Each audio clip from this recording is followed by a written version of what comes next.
Kedua, kami nggak merasa bahwa Beckham itu melakukan provokasi dengan gerakan dinginnya gitu ya. Karena kan ini juga gerakan common ya di mana-mana gitu. Cole Palmer di liga-liga luar pun melakukan hal yang sama gitu. Dan bahkan ketika Beckham melakukan itu tidak ada satupun gerakan atau ucapan atau tatapan ke penonton. Jadi yang benar-benar selebrasi dengan teman-temannya gitu. Kami nggak merasa provokasinya di mana gitu. Jadi tolong dibantu definisi provokasinya seperti apa dan minta kami dicerahkan juga lah gitu. Ya harapannya sih kita bisa mengembangkan teknologi dari mulai data, aplikasi, website dan apapun itu, dan sudah kita lakukan semenjak 3 tahun terakhir lah gitu. Jadi memang semuanya kita in-house kolaborasi dengan partner eksklusif kami ini. Jadi kita sudah punya tim data untuk menganalisa kebutuhan pemain, bahkan scouting juga, bahkan sekarang kita ketika lakukan pembelian pemain kita sudah melibatkan tim data untuk mengolah apakah pemain tersebut sesuai dengan kebutuhan kita apa tidak. Sejauh ini evaluasinya seperti apa? Kita happy dengan teknologi yang kita sedang kembangkan terus gitu ya. Walaupun kami sadar masih banyak ruang yang kita bisa lakukan. Jadi kita akan terus mengembangkan teknologi tersebut lah.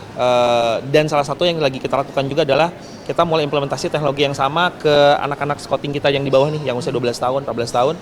Karena kami percaya bakat itu sudah kelihatan dari usia 12-14, sehingga mereka harus sudah mulai dilengkapi dengan katapult, sehingga data-data udah kita capture lah. Jadi kita lagi collecting data sebanyak-banyaknya, database sebanyak-banyaknya, supaya ketika mereka usia 14, 16, kita bisa tahu lah pemain-pemain mana yang memang potensial.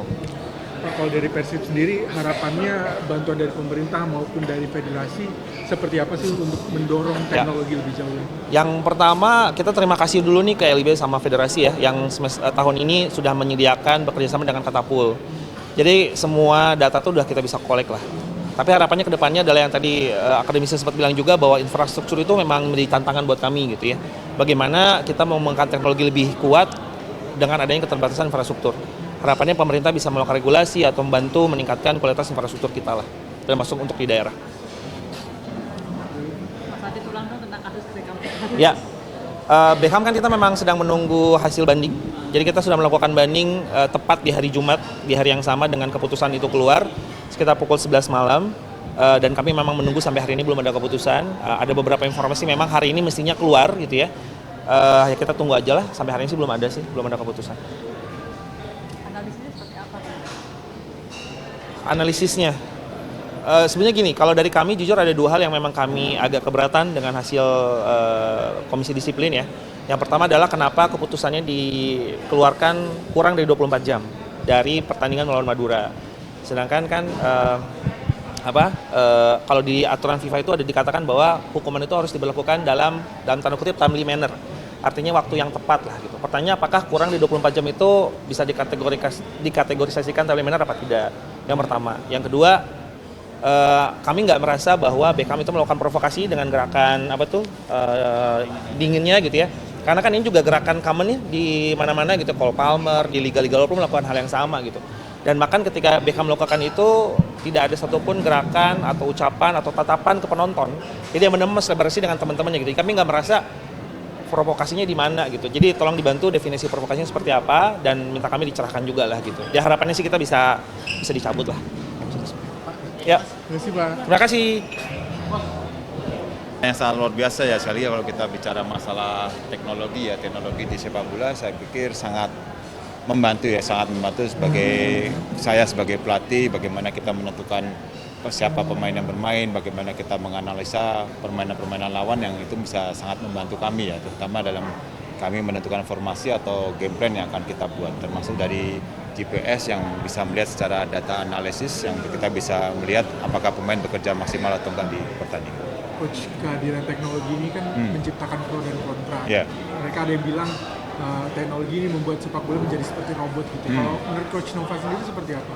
Kalau saya melihat teknologi memang terkadang tidak bisa sempurna ya. Kadang bisa lihat kalau dari teknologi sekarang yang ada di liga ya, contoh ada VAR yang sekarang sangat membantu pastinya dalam wasit mengambil keputusan. Mungkin dari luar lapangan kita tidak bisa melihat, tapi dengan adanya VAR kita bisa melihat apakah keputusan itu benar atau salah. Terutama kalau di pelatih juga sama, secara teknologi mungkin hanya menjadi sebagai referensi karena terkadang kita menganalisa pun bisa salah. Mungkin di saat kita melihat video, analisa pemain menyerang dengan sisi kanan contoh, ternyata mereka melakukan perubahan formasi, itu kan bisa berubah. Otomatis itu menjadi catatan kami dalam walaupun kita memahami teknologi sangat penting, tapi kita harus bisa membuat plan-plan lain.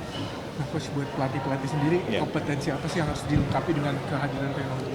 Ya, saya minta pelatih sekarang harus melek dengan teknologi karena saat ini teknologi sangat membantu kita dalam menganalisa pertandingan ya, terutama pertandingan lawan termasuk saat ini ya bagaimana kita ingin melihat secara individu pemain. Kalau di tim nasional ya pastinya kita ingin melihat secara individu bagaimana perkembangan pemain yang selama ini bermain untuk tim nasional.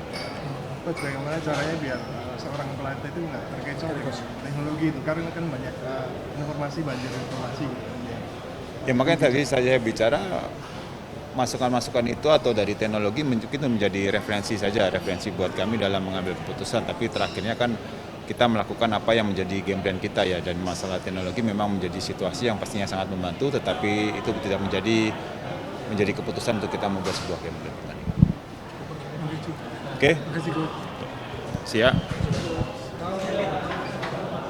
Yang pertama bagaimana penerapan teknologi ini, khususnya teknologi dalam olahraga yang diterapkan La Liga bisa diaplikasikan untuk sepak bola Indonesia.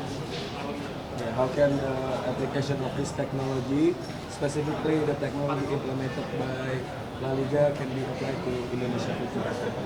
So we've seen today all the technology solutions that La Liga has developed in-house, facing the challenges of the technology revolution, not only for La Liga but also for our clubs.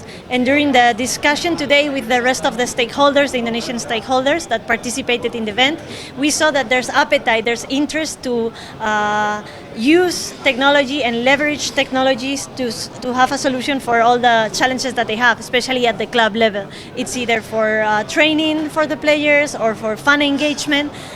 Technology can be the solution that can help the clubs in Indonesia booster their position and their leading situation in the football ecosystem in Indonesia. And from La Liga's perspective, we've been developing the solutions in-house, together with our clubs, and in collaboration in other parts of the world with associations and clubs, so we can help the clubs here in Indonesia adopt technology to really solve the challenges that they have in the country. Ya, teknologi pastinya sangat berguna dan bisa digunakan dimanapun di dalam sepak bola. Lalu La Liga juga sudah berasosiasi dengan seluruh klub yang ada di La Liga. Jadi La Liga bisa membantu klub-klub di Indonesia untuk menggunakan teknologi yang sudah digunakan oleh La Liga.